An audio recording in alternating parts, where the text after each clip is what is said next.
السلام علیکم۔ آپ کے سامنے آیت کریمہ کی فضیلت بیان کروں گی۔ آیت کریمہ یعنی لا الہ الا انت سبحانک انی کنت من الظالمین۔ یہ آیت کریمہ قرآن کے اندر سورۃ انبیاء کی آیت نمبر 87 میں موجود ہے اور اس کو دعا یونس بھی کہا جاتا ہے۔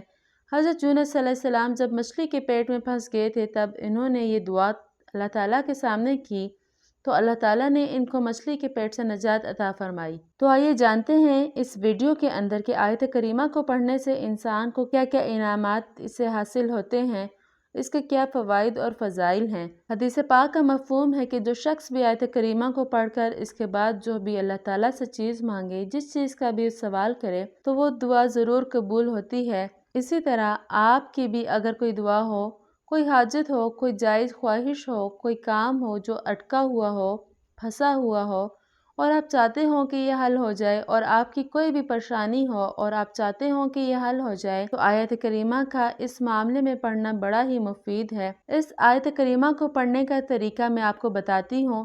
آپ روزانہ 100 مرتبہ آیت کریمہ کو اس طرح پڑھیں کہ رات کو تنہائی کے اندر جہاں آپ کو کوئی ڈسٹرب نہ کرے، کوئی خلل نہ ڈالے، وضو کر کے 2 نفل پڑھیں۔ اس کے بعد آیت کریمہ کو 100 مرتبہ پڑھیں اور 100 مرتبہ پڑھنے کے بعد اللہ تعالیٰ سے جو بھی آپ کی حاجت ہو اس کے متعلق سوال کیجئے، دعا کیجئے، اور جب تک آپ کا کام مکمل نہیں ہو پاتا تب تک اس عمل کو دہراتے رہیں۔ انشاءاللہ آپ کو وہ حاجت، آپ کی وہ جائز خواہش اللہ تعالیٰ ضرور پوری کریں گے۔ آیت کریمہ کی جو تعداد ہوتی ہے کہ اس کو کتنی مرتبہ پڑھنا ہے، یہ قرآن و سنت میں مذکور نہیں۔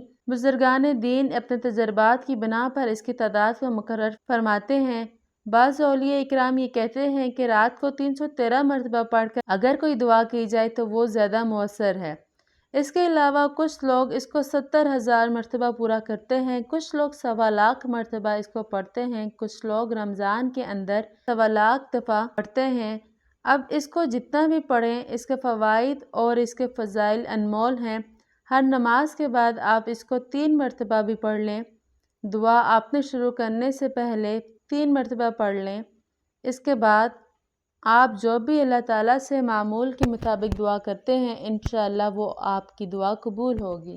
یہ آیت کریمہ دعا کی قبولیت کے لیے بڑی مؤثر ہے اور اس طرح پریشانیوں کو دور کرنے کے لیے، مصیبتوں کو دور کرنے کے لیے، اور اگر کوئی کام اٹک جائے، پھنس جائے، اس کو حل کروانے کے لیے آیت کریمہ کا پڑھنا بڑا ہی مفید ہے۔ اس آیت کریمہ کا مفہوم یہ ہے جس کی وجہ سے یہ آیت اتنی تاثیر والی ہے، لا الہ الا انت سبحانک انی کنت من الظالمین، کا مطلب یہ ہے کہ اے اللہ، تو معبود برحق ہے اور تو پاک ہے، تیرے سوا کوئی عبادت کے لائق نہیں، اور بے شک میں ہی قصوروار ہوں اور میں ہی ظالمین میں سے ہوں۔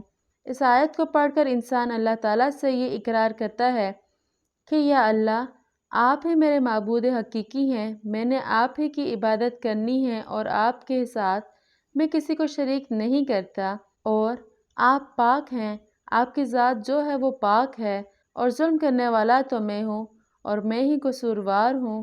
یعنی انسان اپنے گناہوں کی وجہ سے اپنے آپ کو ظالم شمار کرتے ہوئے نادم ہو کر، شرمندہ ہو کر اللہ تعالیٰ سے یہ اقرار کرتا ہے کہ یا اللہ، آپ بھی میرے محبوب برحق ہیں، آپ کے سوا میں کس کے پاس جاؤں، یا کون ہے جو میری اس پریشانی کو یا میری اس حاجت کو پورا کر سکتا ہے۔ اگرچہ میں گنہگار ہوں، اگرچہ میں ظالموں میں سے ہوں، لیکن آپ میرے رب ہیں، مجھے پالنے والے ہیں، میری تمام دعاؤں کا جواب دینے والے آپ ہیں اور آپ پاک ہیں۔ آپ کی بھی کوئی جائز خواہش ہو، کوئی جائز ضرورت ہو جس کو آپ چاہتے ہوں کہ پوری ہو جائے، تو روزانہ رات کو تنہائی کے اندر وضو کر کے 2 نفل پڑھیں۔ اس کے بعد 100 مرتبہ اس کو پڑھیں اور اس کے بعد آپ کے لیے دعا کیجئے، اور اگر آپ اس کو ویسے ہی معمولات زندگی کے اندر شامل کرنا چاہتے ہیں تو وہ بھی بہت بہتر ہے۔ آپ ہر نماز کے بعد اپنی دعا مانگنے سے پہلے 3 دفعہ اس کو پڑھ لیں۔ انشاءاللہ آہستہ آہستہ اللہ کے حکم سے وہ دعائیں بھی آپ کی پوری ہونا شروع ہو جائیں گی اور کچھ لوگ اس کو کسی خاص مقصد کے لیے، کوئی بہت ہی بڑا مقصد ہو، کوئی بہت ہی اہم اور بہت بڑا کام ہو، اس کے لیے 70,000 دفعہ یا 1.25 مرتبہ بھی پڑھتے ہیں۔ تو حاجات کے پورا ہونے کے لیے اور دعاؤں کے پورا ہو جانے کے لیے، مسائل کا حل نکلوانے کے لیے، کوئی بھی پریشانی ہو اس کو دور کرنے کے لیے، کسی مصیبت میں انسان پھنس جائے اسے نکلنے کے لیے، الغرض کوئی بھی معاملہ ہو جس میں انسان کو اللہ کی مدد اور نصرت چاہیے ہو، اس کے اندر آیت کریمہ کا پڑھنا بہت ہی مفید عمل ہے۔ حدیث پاک میں بھی آتا ہے کہ حضرت سعد بن ابی وقاص رضی اللہ تعالیٰ عنہ آپ صلی اللہ علیہ وآلہ وسلم کی خدمت میں موجود تھے۔ آپ صلی اللہ علیہ وآلہ وسلم ایک دعا بتانے والے تھے کہ اچانک آپ صلی اللہ علیہ وآلہ وسلم کی ایک عربی بھی آ گیا۔ آپ صلی اللہ علیہ وآلہ وسلم اس کے ساتھ گفتگو میں مشغول ہو گئے اور پھر آپ صلی اللہ علیہ وآلہ وسلم کے جانے کا وقت ہوا۔ تو جب وہ جانے لگے تو حضرت سعد بن ابی وقاص کو بڑی جستجو ہوئی کہ آپ صلی اللہ علیہ وآلہ وسلم کوئی دعا بتانے والے تھے، لیکن وہ پھر باتوں میں مشغول ہو گئے، تو میں ان سے یہ دعا پوچھتا ہوں۔ پھر حضرت سعد بن ابی وقاص رضی اللہ تعالیٰ عنہ نے آپ صلی اللہ علیہ وآلہ وسلم سے پوچھا وہ کون سی دعا تھی جو آپ بتانے والے تھے؟ آپ صلی اللہ علیہ وآلہ وسلم نے فرمایا کہ وہ دعا جو حضرت یونس علیہ السلام نے مچھلی کے پیٹ میں مانگی۔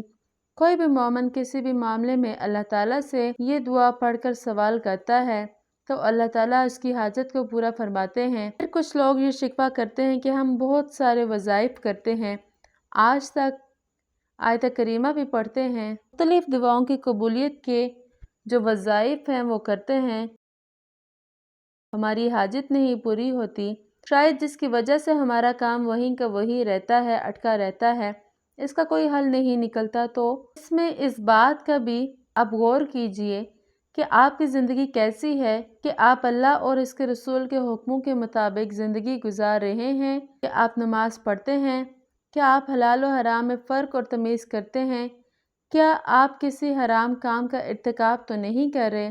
اپنی زندگی کو بھی دیکھیے، جب آپ اپنی زندگی کو اللہ تعالیٰ کی چاہت کے مطابق گزاریں گے، اللہ تعالیٰ اس کی جائز مراد اور جائز خواہشات بغیر کسی مانگے ہی پوری کر دیتا ہے، لیکن دعا کا مانگنا بھی ضروری ہے۔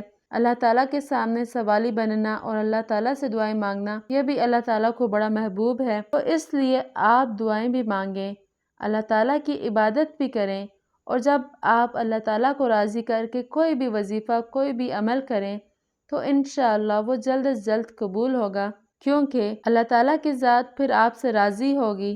میں امید کرتی ہوں کہ اس ویڈیو سے آپ کو بہت کچھ سیکھنے کو ملا ہوگا۔ اللہ تعالیٰ ہمیں عمل کرنے کی توفیق دے۔ اس ویڈیو کو لائک ضرور کیجیے گا۔